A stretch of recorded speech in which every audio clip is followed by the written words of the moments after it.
Good morning. I'm Harley Schlanger from the LaRouche Organization with your video update for January 30th, 2023. I'm going to take a look at what you're not being told about the preparations for longer wars that will drain our treasury, lead to large numbers of death, including of Americans, and very probably lead us into a nuclear confrontation with Russia or China. Now, the question that has to be raised is, what are you being told about this? How much information is getting to you?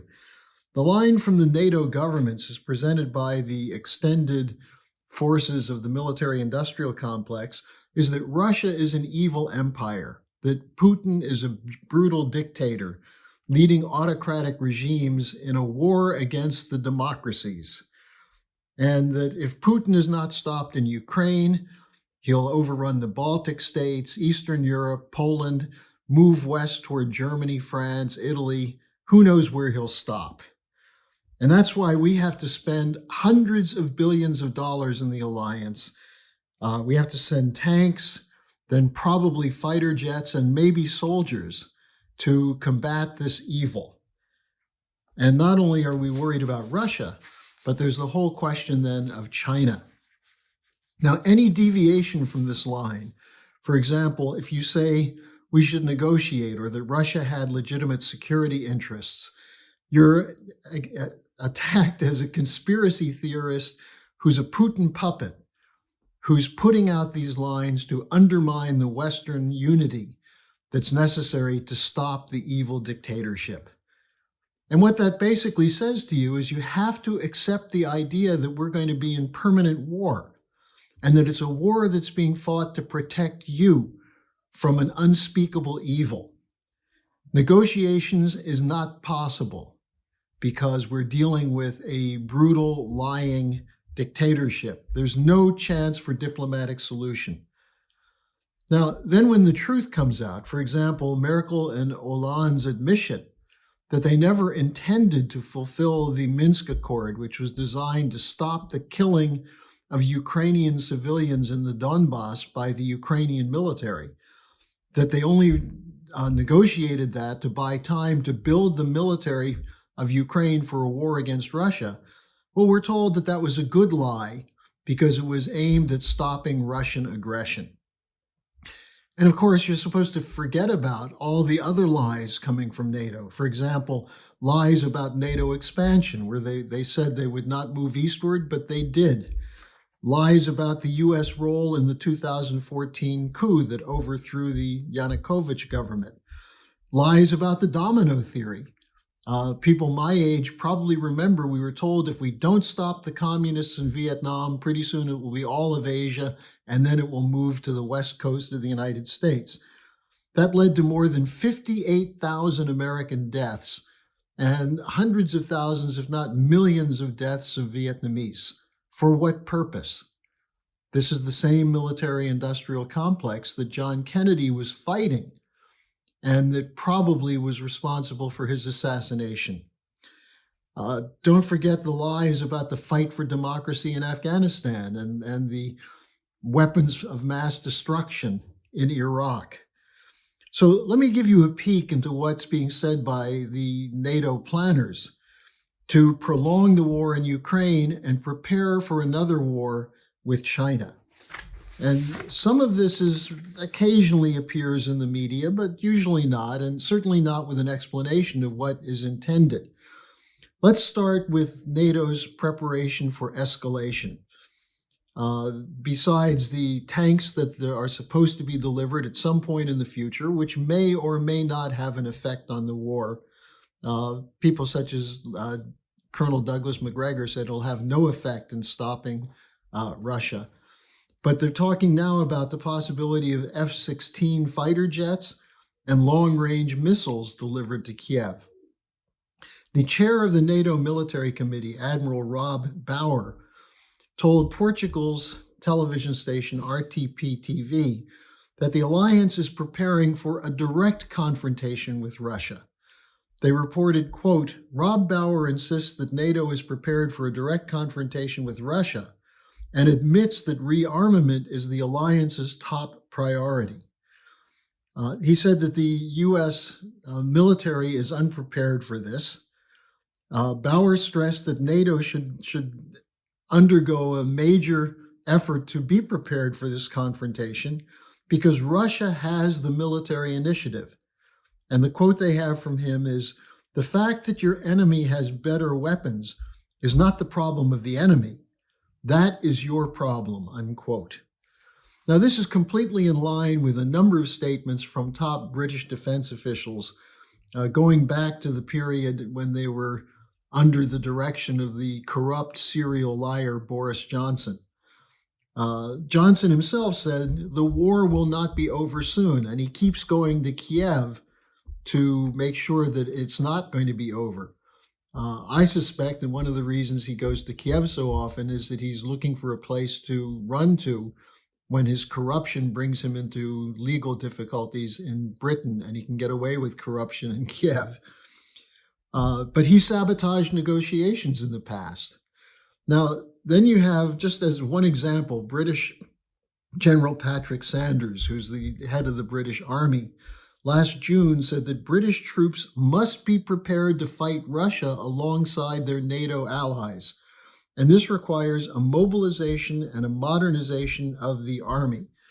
And there have been repeated calls from within the British defense establishment and British politicians for an increase in defense spending, even as the National Health Service is grinding to a halt, is not able to provide for the health needs of the citizens of the United Kingdom.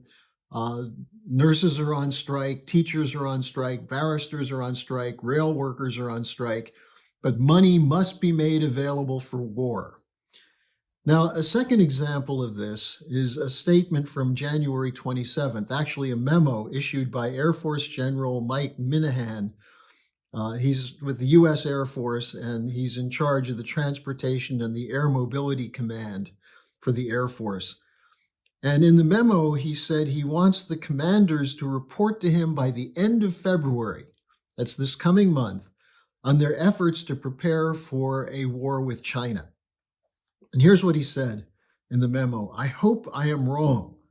My gut tells me we will fight in 2025. Xi secured his third term and set his war council in October 2022. There are Taiwan presidential elections in 2024, and the U.S. will have presidential elections in 2024, and this will offer Xi a distracted America. His team, reason, and opportunity, therefore, are all aligned for war in 2025. Now let's look a little bit more into General Minahan's personal outlook. He gave a speech in September at the Air, Space, and Cyber Conference, and here's what he said about the preparations for war. Quote, "Lethality matters most. When you can kill your enemy, every part of your life is better. Your food tastes better. Your marriage is stronger," unquote. I wonder what his wife thinks about the strength of their marriage dependent on his ability to kill more of the so-called enemy. Now, we have a third example of this kind of thinking coming from RAND Corporation. Now, you may remember the RAND Corporation put out a report in 2019 called Extending Russia, Competing from Advantageous Ground, which essentially laid out a strategy for going to war with Russia. And this was in 2019. So when people say Putin was unprovoked, all you have to do is read this RAND report.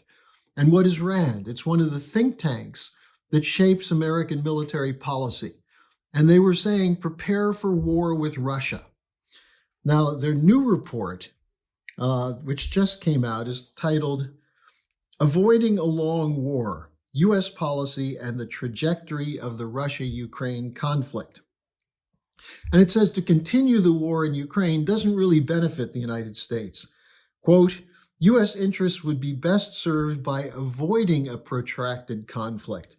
The costs and risk of a long war in Ukraine are significant and outweigh the possible benefits of such a trajectory for the United States.